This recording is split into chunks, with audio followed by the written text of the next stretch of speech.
I'm Jim Gable. I'm from Anametric. I'm president of Anametric. Anametric is a small company in Texas. We're working with a team of professors from SMU and Dallas, and also under contract with AFRL and some work with Army research labs to build a new line of quantum photonic chips, but these chips are targeted towards cybersecurity applications. Now, the big way for cybersecurity applications in quantum is, of course, the quantum safe transition.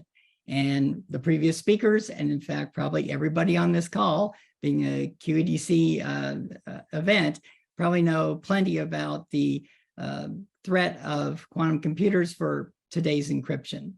And also, it was brought up earlier, the window coming in closer because of countries harvesting all encrypted data today to decrypt it later. So what we're doing is we're helping build a better defense.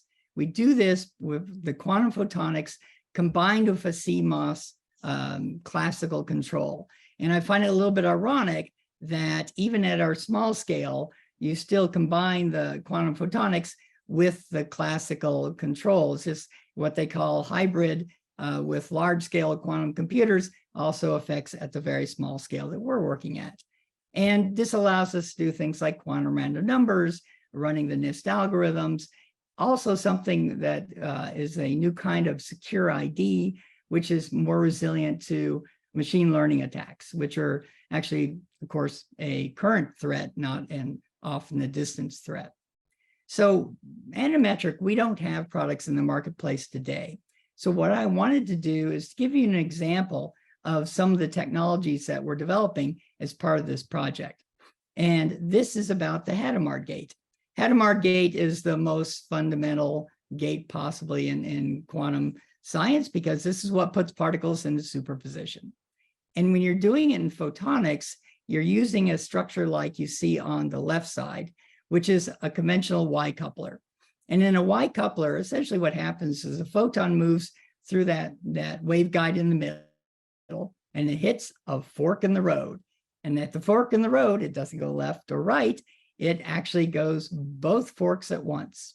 And that's putting the particle into superposition.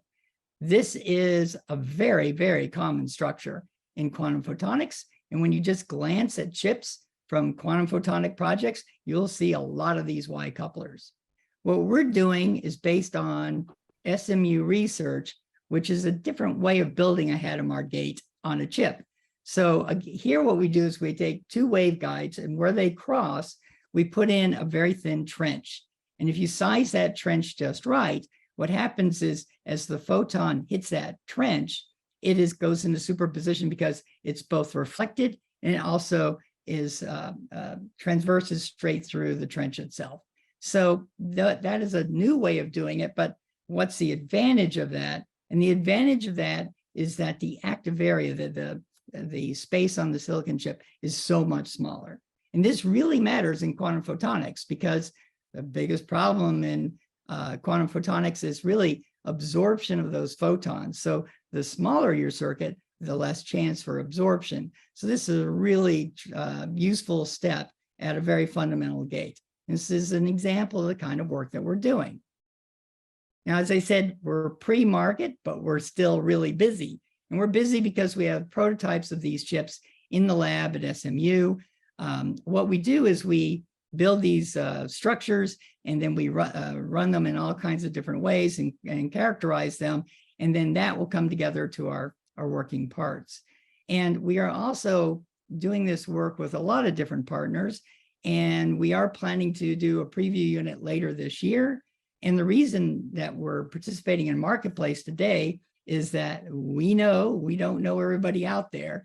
And we certainly don't know all the different ways this technology might be useful to other people. So I encourage you to get in touch with us. We'd love to hear from you.